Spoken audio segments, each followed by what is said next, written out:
Hi అండి, welcome back to our channel. అందరు ఎలా ఉన్నారు? బాగున్నారా? ఈరోజు వచ్చేసి ఎంతో టేస్టీగా క్రిస్పీగా ఉండే రవ్వ దోశ అనేది చాలా సింపుల్గా నేను చెప్పిన టిప్స్తో ఒకసారి ట్రై చేయండి. చాలా అంటే చాలా బాగా వస్తాయి. హోటల్లో ఎలా చేస్తారో అదే ప్రాసెస్లో నేను చెప్తానండి ఈ వీడియోలో. మరి లేట్ ఎందుకు, ఇప్పుడు ఎలా చేయాలో చూసేద్దాం. ముందుగా మన ఛానల్ని ఎవరైనా సబ్స్క్రైబ్ చేసుకోకపోతే సబ్స్క్రైబ్ చేసుకోండి. స్కిప్ చేయకుండా లాస్ట్ వరకు చూసేయండి. చాలా పర్ఫెక్ట్గా ఎలా చేయాలో ఈ వీడియోలో చూపిస్తాను.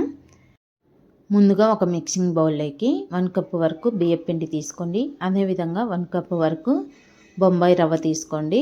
1/2 కప్పు వరకు మైదా పిండి తీసుకోండి.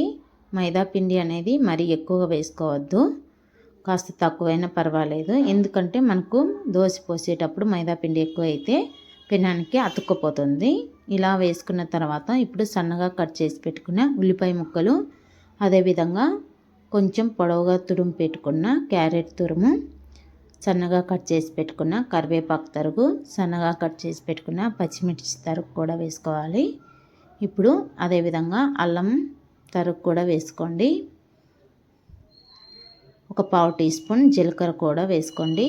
అదేవిధంగా రుచికి సరిపోయేంత సాల్ట్ వేసుకోండి. కొంచెం ఇంగువ కూడా వేసుకోండి. ఇక్కడ మీరు ఇంగువ వేసుకుంటే వేసుకోవచ్చు, లేకపోతే లేదు. ఇంగువ వేసుకోవడం వల్ల చాలా మంచి టేస్టీగా మంచి స్మెల్ వస్తుందండి. ఈ విధంగా వేసుకున్న తర్వాత ఒక 3 టేబుల్ స్పూన్ల వరకు పెరుగు వేసుకొని దీన్ని మెత్తగా అయ్యే విధంగా చేసుకోండి. లేకపోతే పెరుగుని మీరు మిక్సీ జార్లో వేసుకొనైనా వేసుకోవచ్చండి, పలుకులు లేకుండా. ఇక్కడ నేను డైరెక్ట్గానే వేసాను. ఈ విధంగా వేసుకున్న తర్వాత మనం ఒకసారి పిండి అనేది బాగా కలిసేలాగా కలుపుకొని ఒక 5 గ్లాసెస్ వరకు వాటర్ వేసుకోండి. అంటే పిండి అనేది చాలా అంటే చాలా పలుచగా ఉండాలి. అస్సలు చిక్కగా అనేది అస్సలు ఉండకూడదండి. చిక్కగా ఉంటే మనకు దోశ అనేది అస్సలు బాగుండదు. ఈ విధంగా కలుపుకున్న తర్వాత ఇక్కడ పెనం కూడా చాలా ఫ్లాట్గా ఉండాలి. అదేవిధంగా పెనం అనేది చాలా హీట్లో ఉండాలి. ఇలా పోసుకునేటప్పుడు ఇలా మనం గరిటెతో పోసుకున్న తర్వాత దాని మీద ఏమాత్రం రుద్దకూడదు. ఇలా బ్యాటర్ అనేది మొత్తం చుట్టూ పోసుకోవాలండి. ఇలా పోసుకున్న తర్వాత పైన 1 టేబుల్ స్పూన్ వరకు ఆయిల్ వేసుకోండి. ఆయిల్ వేసుకొని ఇప్పుడు మీడియం ఫ్లేమ్లో పెట్టుకోండి. ఈ దోశ అనేది చాలా నిదానంగా మనకు కాలితే చాలా క్రిస్పీగా చాలా బాగా వస్తుంది.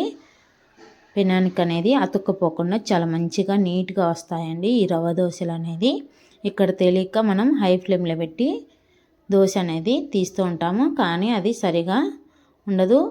మధ్యలో మాడిపోతూ ఉంటుంది, చుట్టూ అనేది కాలదు. మనం మొత్తం పర్ఫెక్ట్గా చుట్టూ కాలాలంటే ఈ విధంగా మీడియం ఫ్లేమ్లో పెట్టుకొని మనం దోశ అనేది వేసుకొని కాల్చుకోవాలి.